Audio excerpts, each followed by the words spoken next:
तेल के साथ करेंगे, क्योंकि 3.5% की तेजी यहां पर ओवरनाइट देखने को मिली है। नरेंद्र जी, आपसे लगातार बात होती रही है, एंड ऑफ कोर्स इलेक्शंस हैं, फेयर प्राइसिंग शायद ये नहीं है, लेकिन जिस तरह की हेज फंड बाइंग रही है, क्लियरली अब 100 के आसपास पहुंचता हुआ कच्चा तेल। नहीं, जैसा आपने कहा, देखिए अगर अब इसको देखते हैं, मैंने जैसे पहले भी आपके यहाँ कहा था, कोई डिमांड कोई बढ़ गई ऐसा तो हुआ नहीं है। कोई सप्लाई कंस्ट्रेंट तो आर्टिफिशियली क्रिएट की जा रही है और पूरे वर्ल्ड की इकोनॉमी पे इसका इम्पैक्ट पड़ रहा है। इवन जो विकसित अर्थव्यवस्था है अमेरिका, वो इसको लेकर के परेशान है।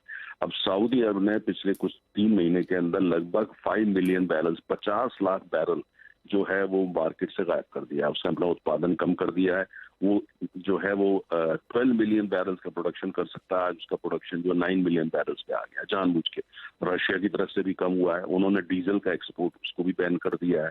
तो एक तो सऊदी अरब और दूसरा रशिया, लेकिन सबसे बड़ा बेनिफिशियरी जो है इसका सारे ही देश है, लेकिन सबसे ज्यादा जो मैनिपुलेशन या जिसको बोलिए वो करा जा रहा है वो सऊदी अरब के द्वारा करा जा रहा है। अब देखना यह है कि अब जितना वो चाहते हैं उस लेवल पे जिसको रहता है, क्या वो अब प्रोडक्शन को वापस शुरू करेंगे जिससे कीमतें थोड़ा सा नरम होना शुरू हो, या उनका इरादा जो $100 पर ले जाने का है। अगर $100 पर ले जाने का है तो जाहिर है वो अभी इस बारे में कोई बात नहीं करेंगे और जो प्रोडक्शन कट है हो सकता है उसको थोड़ा और कर दें। अब ये उनके ऊपर दबाव काफी है, G20 में भी दबाव पड़ा, भारत का दबाव है, अमेरिका का दबाव है, लेकिन ये देख रहे हैं उसके बावजूद वो बिल्कुल टस से मस नहीं हो रहे हैं, बिल्कुल सुनने को किसी की तैयार नहीं है। अब ये फैसला तो उन्होंने ही लेना है। अब अगर सऊदी अरब जो है, सऊदी अरब खासतौर से जो सऊदी अरब करता है वो ओपेक में और देश करते हैं, कुवैत भी करता है, ईरान भी करता है, और रशिया जो कि ओपेक प्लस का मेंबर है वो भी करता है, और जितने प्रोड्यूसर हैं चाहे वो नॉन ओपेक वाले भी हैं, फायदा उनको भी होता है। तो इसलिए अब देखना यह है कि सऊदी अरब जो सबसे बड़ा इम्पोर्टेंट प्रोड्यूसर और एक्सपोर्टर है, वो इसमें क्या दबाव है उनके ऊपर, लेकिन अभी तक उन्होंने दबाव जो है उसको नकारा है, उसके दबाव में वो नहीं आए हैं।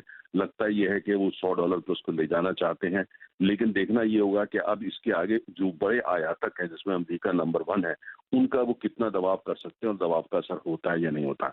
आज से 5 साल पहले अमेरिका कुछ बोलता था, सऊदी अरब सुनता था।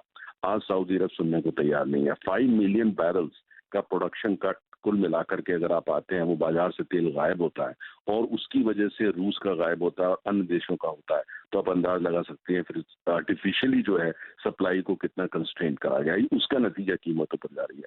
जो खबरें हैं वो ये है कि सऊदी अरब $90 पर बैरल पे स्टेबलाइज करना चाहता है, इसलिए वो कीमत को 100 ले जाना चाहता है। वो जो एक लक्ष्मण रेखा उसको साइकोलॉजिकल बैरियर को क्रॉस करना चाहता है, जिससे मार्केट 90 के लिए तैयार हो जाए और 90 पे जाके स्टेबलाइज हो जाए। ऐसी खबरें आ रही हैं कि वो $90 उनका टारगेट है। $100 ले जा करके वो एक साइकोलॉजिकल बैरियर क्रॉस करके एक माहौल बनाना चाहते हैं और ये दिखाना चाहते हैं कि सब दुनिया को जरूरत थी, कीमतें ज्यादा थी, अमेरिकी अर्थव्यवस्था परेशानी में आ रही थी वगैरह वगैरह, इसलिए उन्होंने प्रोडक्शन बढ़ाया जिससे कीमतें कम हो सकें। मेरा अपना ये लगता है कि अब जितना सऊदी अरब कर सकता था उन्होंने कर दिया। $100 तो पहुंच ही जाएगा, कोई बड़ी बात नहीं है, लेकिन कुल मिलाकर उनका जो एजेंडा है कि $90 पे इसको लेकर $90 प्लस 92 भी हो सकता है, 93 भी हो सकता है। अभी तक जो है दबाव के बावजूद सऊदी अरब जो है सफल रहा है, और अगर ऐसा होता है तो पूरी अर्थव्यवस्था दुनिया की जो उसके लिए उसे तैयार होना पड़ेगा, और तमाम अर्थव्यवस्थाओं के लिए जिसमें भारत भी शामिल है, एक नई परेशानी जरूर पैदा हो जाएगी। ओके, इनफैक्ट मिस्टर तनेजा, आपने ये कंसिस्टेंटली मेंटेन किया भी है कि ये तेजी रियल फंडामेंटल बैक नहीं है, फिगर्स इन्फ्लेटेड हैं ड्यू टू वेरियस मोटिव्स, लेकिन अब क्योंकि $100 के आसपास आ चुका है, $90 आप कह रहे हैं कि एक लेवल रहेगा जहां पर शायद ये स्टेबल होता हुआ दिखाई दे। आप फिलहाल के लिए क्या मान के चले, 100 उसके पार जाने की बात आप कर रहे हैं, लेकिन फिर आप रेंज क्या देख रहे हैं? ऊपर की तरफ मैक्स गया तो कहां तक जा सकता है, नीचे की तरफ कहां इसकी रेंज रहेगी अगर $90-93 के आसपास स्टेबल भी होता है, फिलहाल के आंकड़ों को देखते हुए? देखिए, नहीं, अच्छा प्रश्न है। देखिए, $100 तो अब सऊदी अरब लेके जाएगा, ये तो तय है। तो $100 पे इसको लेके जाएगा और हो सकता है 100 से 102, 103 लेकर के उसमें आ जाए, क्योंकि वो अपनी तरफ से अगर बिल्कुल जो है वो प्रोडक्शन वापस लाने की बात नहीं करते तो $100 क्रॉस हो जाएगा। 103 भी हो सकता है, 105 भी हो सकता है। उनको माहौल बनाना है, ये दिखाना है कि भाई वो किस तरीके से जो एक इम्पोर्टेंट कमोडिटी है, लोग रिन्यूएबल की बात करते हैं, ग्रीन की बात करते हैं, क्लाइमेट की बात करते हैं, वो दिखाना चाहते हैं कि ऑयल के बिना कभी कुछ होता नहीं है फिलहाल, तो लिहाजा उनकी बात को सुनना पड़ेगा। और दूसरा उन्होंने कहा है उनको पैसे की जरूरत है क्योंकि वो अपने यहाँ जो है वो अर्थव्यवस्था को पोस्ट ऑयल के लिए तैयार कर रहे हैं, उसका मॉडर्नाइजेशन कर रहे हैं, तो लिहाजा उनको पैसे की जरूरत है। तो मुझे ऐसा लगता है कि अभी 100 से 100 जाएगा, 100 भी क्रॉस कर सकता है। उसके बाद वो जो है दिखाएंगे कि उन्होंने जो प्रोडक्शन है वो वापस जो है 1 मिलियन बैरल से शुरू करेंगे, फिर 2 मिलियन बैरल बढ़ाएंगे और धीरे धीरे उसको नीचे आने देंगे, लेकिन बहुत ज्यादा नीचे नहीं आने देंगे। हालांकि कॉन्स्पिरेसी थ्योरी ये भी है, आपने भी सुनी होगी, कि सऊदी अरब ये चाहता है कि तेल की कीमत को ऊपर ही रखें जब तक अमेरिका के चुनाव नहीं हो जाते, क्योंकि वो चाहते हैं कि अमेरिका में जो अभी वर्तमान राष्ट्रपति है वो चुनाव हारे, वो नहीं चाहते कि ये पार्टी दोबारा वापस में आए, तो वो ऑयल को एक हथियार की तरह उसका प्रयोग कर। ये कॉन्स्पिरेसी थ्योरी है जिसकी चर्चा ऑयल सर्कल में काफी है, लेकिन फिलहाल मैं उस थ्योरी को एक तरफ रखता हूं। लेकिन मेरा ये मानना है जो कीमत बढ़ रही है उसके लिए डिमांड सप्लाई कोई लेना देना नहीं है, ये सीधा आर्टिफिशियली करा जा रहा है। सऊदी अरब और अन्य देश जो ओपेक है मिलकर कर रहे हैं, रूस को उससे भी फायदा होता है, वो भी कहीं ना कहीं इनमें इनके साथ है। तो फिलहाल ये स्थिति बनी हुई है। लॉन्ग टर्म कहना मुश्किल है, लेकिन इतना जरूर तय है कि $90 पर बैरल जो है सस्टेन बेसिस पे, अब उसके लिए तैयार रहना पड़ेगा। अगर $90 सस्टेन बेसिस पे हो जाता है तो जाहिर है कि उसके बाद उनका नेक्स्ट स्टेप जो वो $100 पे जाके इसको नेक्स्ट ईयर में सस्टेन बेसिस पे लाने का मैनिपुलेशन करना होगा। सऊदी अरब ने बहुत लंबे अरसे के बाद ये देखा है कि अगर वो चाहे तो कीमत को सिंगल हैंडेडली वो ऊपर ले जा सकता है, तो ये उसने दिखाया। इसलिए जो बड़े आयातक है जिसमें भारत भी शामिल है, अब इसके लिए तैयार होना पड़ेगा। जो ब्रिक्स एक ऐसा प्लेटफॉर्म है जिसमें भारत, चीन दुनिया के दूसरा और तीसरा सबसे बड़े आयातक हैं, सऊदी अरब और रूस वो भी उसके अंदर सदस्य हैं। क्या ब्रिक्स एक ऐसा प्लेटफॉर्म है जहां पे तेल के बारे में भारत जैसे देशों को खुल के बात करनी पड़ेगी? लेकिन वो राजनीति की बात है, लेकिन तेल अपने में ही राजनीति होता है।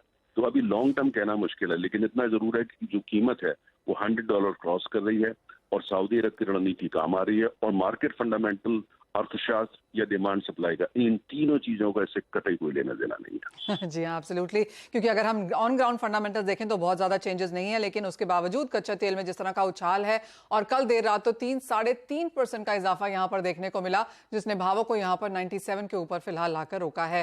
नरेंद्र तनेजा जी, बहुत शुक्रिया एज ऑलवेज साथ जुड़ने के लिए और वो पूरा पॉलिटिक्स और थियरीज यहां पर हमें ऑफकोर्स समझाने के लिए और किस तरह से कच्चे तेल को देखना चाहिए वो बताने के लिए भी। लेकिन एज अ ट्रेडर ऑफकोर्स ये काफी मुश्किल ओवरनाइट ट्रेड रहा होगा। अजय, कैसे देखते हैं आप 3-3.5% की मूव और अब इंडियन मार्केट्स को यहां पर क्या करना चाहिए? Very good morning Manisha ji. Definitely अगर हम कच्चे तेल की बात करें तो उम्मीद यही थी कि कच्चा तेल $100 का लेवल, या ब्रेंट की बात करें तो 104 का लेवल ईयर एंड तक दिखा सकता है। बट जिस ढंग से रशिया के एक्सपोर्ट कट और सप्लाई साइड टाइटिंग जो नरेंद्र जी ने भी हाईलाइट किया है, तो I think market is definitely going with a psychological level of 100। Domestic market में रुपए में जो गिरावट है वो डेफिनेटली गोल्ड को भी एक सपोर्ट देता हुआ, क्रूड को सपोर्ट देता हुआ दिखाई दे रहा है। तो कुल मिलाकर मुझे लगता है कि ये जो सप्लाई कंसर्न है वो कच्चे तेल को कंटिन्यू सपोर्ट करेगा।